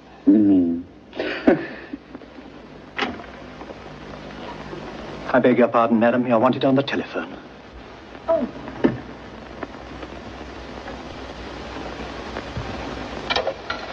Hello? Yes, I called you. Well, it's really not important. Yes, everything is all right now. I'll call you soon. All right, tomorrow. Who was that? Oh, nothing special. Let's go back to our guest, shall we? Darling, who was that on the phone? I'll tell you all about it some other time. Why not now? Sweetheart, our guests will be wondering where we are. Now, Martha, who was that? All right, I'll tell you. It's another confession. My lover. I don't think that's funny at all. Are you jealous? Oh, don't be silly, Martha. But why can't you tell your husband whom you talk to over the telephone? Besides, I wouldn't have brought it up right now, but just the same, for the past several weeks you've been going out in the afternoons, and you've always managed to avoid telling me where you were. You are jealous. Henry, at last, after 25 years. Thank you, darling. Martha, whom did you talk to? Darling, don't be a baby. What dashing young cavalier would be pursuing me? Plenty. You're still very attractive, and you know it. Henry, I don't think you realize how sweet you're being at this moment. No husband could have said anything lovelier to his wife on their 25th anniversary. Imagine if 25 years ago I hadn't sneezed. I wouldn't be the happiest woman in the world right now. Are you? Yes, Henry.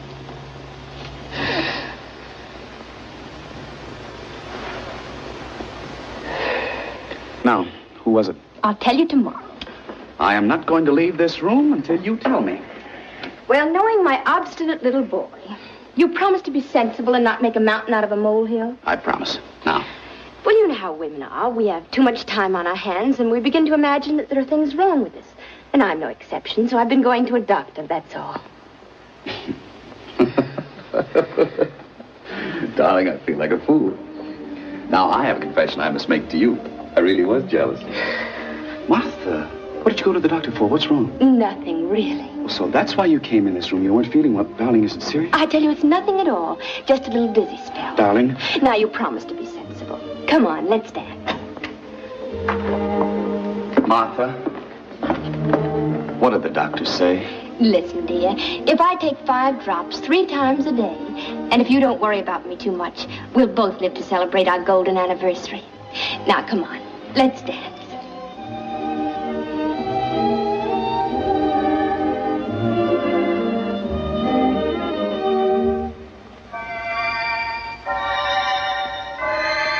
I didn't know it then, but this was our last anniversary. It was the last time we danced together. There were only a few more months left for Martha, and she made them the happiest of our lives together.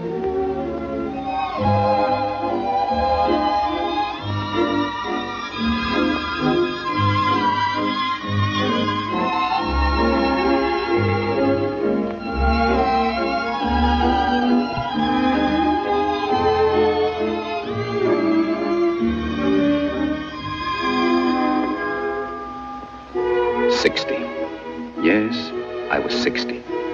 Jack insisted on celebrating. And here are my relatives who came to make this birthday an occasion of riotous gaiety. Cousin William, 73. Aunt Minnie, who admitted to 81. The total age of this scintillating assemblage was over 1,400 years. I believe Jack gave this party on purpose, to remind me that I was contributing 60 years to that 1,400.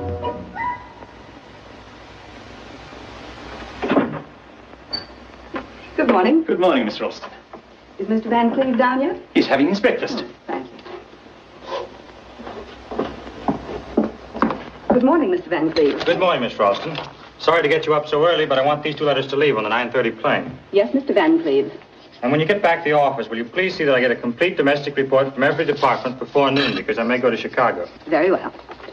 Now, there's just one little thing. It's, well, a letter came in from your father addressed to the board of directors, and... Is he trying to go over my head again? I'm sure he didn't mean it that way. What does he want? We live together in the same house, and then he writes letters to the board of directors. What's the old gentleman trying to put over this time? He wants the board of directors to vote him a bonus. A bonus? He talked to me yesterday, confidentially. In case that bonus doesn't go through, he wanted me to persuade you to give him at least an advance on his monthly check. He shouldn't go to you, Miss Ralston. Oh, but... Well, I'm going to give him a lesson.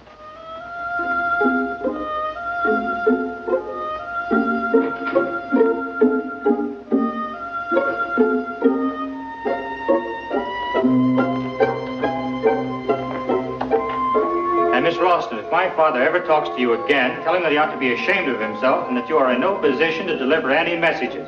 Yes, Mr. Van Cleve. Why, Mr. Van Cleve? Is he in a bad mood? Terrible. Now, look here, Miss Ralston, would you do me a very great favor? Father? Oh, good morning, Jack. Good morning. I'd like to talk to you. Father?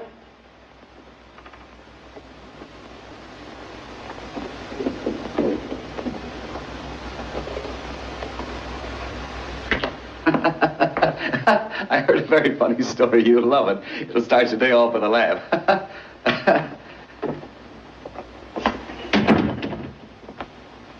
You ought to be ashamed of yourself. Coming home at all hours, making a wreck of yourself. How much longer do you think you can keep this up? Please, Jack, don't scold me. Someday you're going to collapse. Do I look that bad? You look like a ghost. I know you're right, Jack. I know I should change my way of living. But, my boy, put yourself in my position. I'm lonesome. You're always away somewhere on business. And being alone in this big house night after night, you don't know what it's like. Neither do you, because you're never at home. But I can imagine what it's like. And, Jack, it's horrible. Now, my boy, I want to talk to you. I'm not fooling myself. I'm not getting any younger. I think the time has come for me to change my way of living. You know, Jack, when a man gets to be 60, the blood doesn't flow as fast anymore. Instead of a wild mountain stream, it becomes a quiet little brook. The other day, when I was sitting here all alone, you know what I felt like doing? What? I felt like I wanted to sit in a nice, comfortable chair and read and read and read. Well, why didn't you? You know, the library's full of books, and I'm sure you haven't read one of them. Jack, the eyes can't take it anymore. Why don't you go to an oculist? Yes, that might do. Yes, that might do. But, on the other hand, what do you think of the idea of having, well, some kind of reader? You know, someone with a pleasant voice, nice diction. I know just what you want. You mean one of those nice, quiet fellows from Yale or Harvard. Oh, they're easy to get. Now, who is she? Jack, you have the most suspicious mind. Come on. How old is she? Well, she's an unusually adult young woman. I met her at old Wilson Weatherby. She was his reader. The whole thing sounds a little fishy to me. Now, Jack, why do you want to deprive your old father of a little cultural pleasure? I can think of nothing more dignified and homelike than sitting in front of a fireplace and having someone read a fine book to me. Something worthwhile. Something...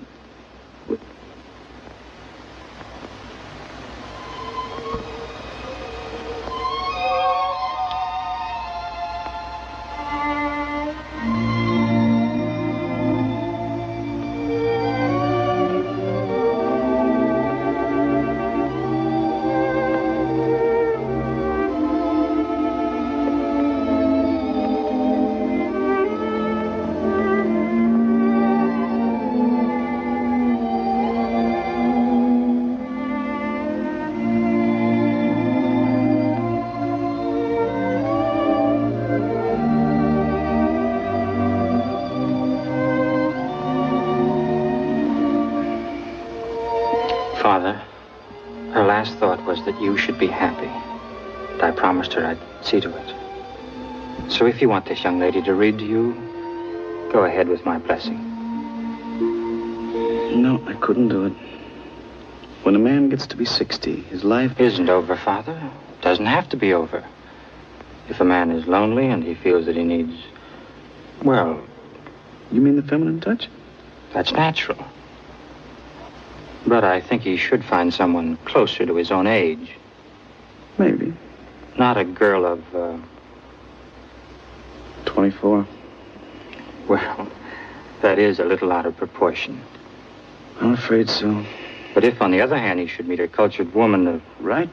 Someone with real dignity? A woman of about 50 or 51. Or 52 or 53 or even 55. That's more like it. Yeah. Jack, my future looks pretty depressing. Mr. Van Cleve, you're wanted on the telephone, sir. Hello. What? Oh, just a moment.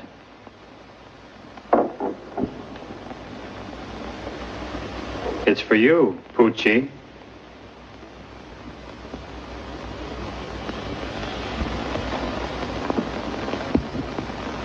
As a man grows older, his medicine cabinet grows bigger.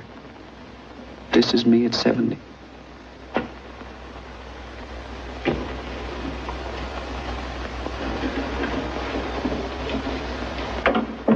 Now, really, there's nothing to worry about. But Mrs. Van Cleve, please... I know, but it was his 70th birthday yesterday, and I didn't have the heart to keep him from celebrating a little.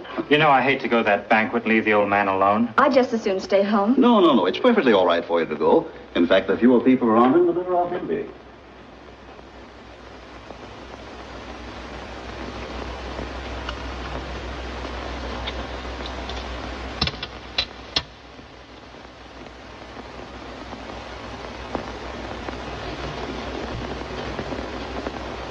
Now, Mr. Van Cleve, I'm sorry to wake you up, but it has to be done. Yeah, if I could just see the people say it.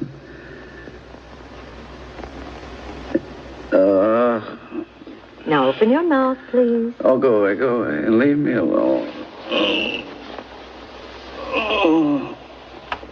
What was that dream all about? Oh, I was having such a good time. Just open your mouth. What was that all about? Oh, yes. The door opened, and a man stepped out of a rowboat. He said, Henry, I've come to take you on a trip from which you'll never come back. Please, don't get excited. And I said, my good fellow, if I ever take a trip like that, it'll be in a deluxe cabin. And not in a dinky little rowboat that doesn't even have a bar. So I threw him out, rowboat and all. Good. And what do you think he did? He came back with a big luxury liner, floating on an ocean of whiskey and soda. And instead of funnels, there were big black cigars. And on top of the bar, sitting in a lifeboat, was the most beautiful blonde, wearing a Merry Widow costume. She dived into the whiskey and swam right over to my bedside. Henry, she said, how about a little dance? And the man from the boat took an accordion out of his pocket, and he played the Merry Widow waltz. The girl held her arms out to me, and she started to dance. Well, with him playing and her dancing, and me up to my neck in whiskey anyhow, well, I put my arms around that beautiful girl and was just about to dance with her when, of all people, you cut in. You, yes, you. Just open your mouth. Oh, go away and take that thermometer with you. Oh.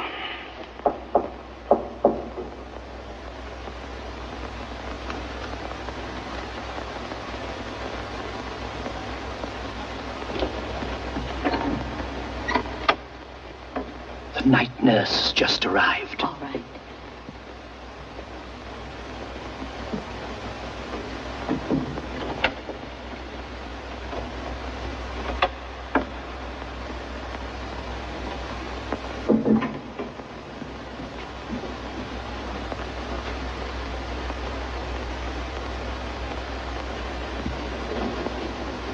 evening. Hello. First door to the right. Thank you.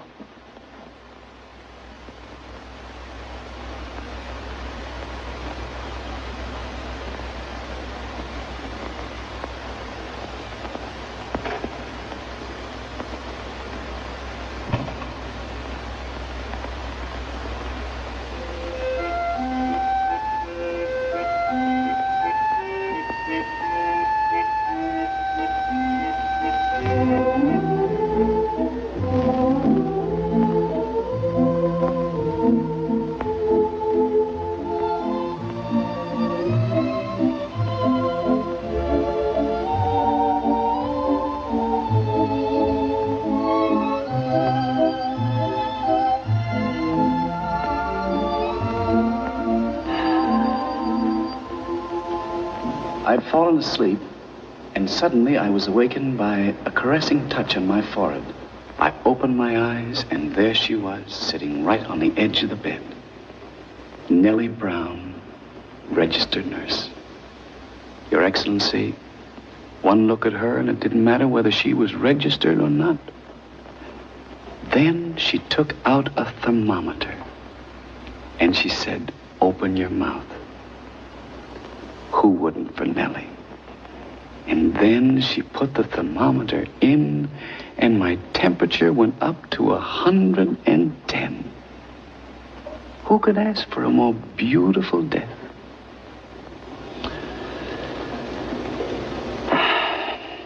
Your Excellency, that's the story of my life. And I'd be grateful if you'd push the button and have it over with. No. Definitely no.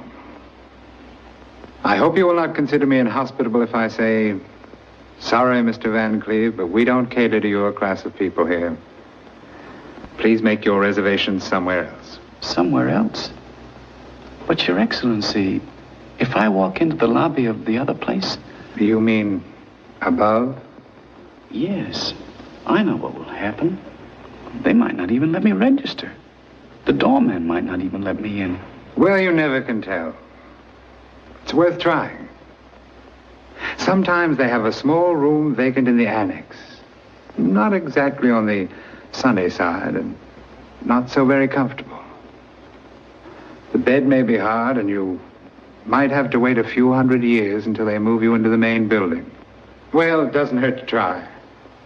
After all, they may inquire about you among the residents in the main building. I think you'll find a lot of people who'll give you a good reference, and that always helps. For instance, there were several young ladies. What about them? Well, some of them might be there. And so far as I can see, you've made them all very happy. I'm sure they'd like to see you happy, too. And your grandfather. Oh, yes. Grandfather. Don't you think he'll be waiting for you? He might. He will. And not with a baseball bat. And if they all should fail, there's still someone else. Yes.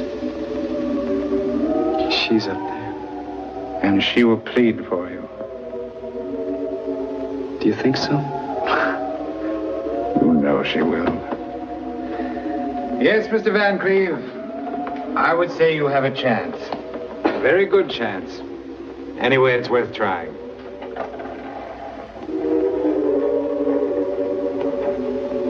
Goodbye. Goodbye, Your Excellency. And thank you. Good luck. I'll need it.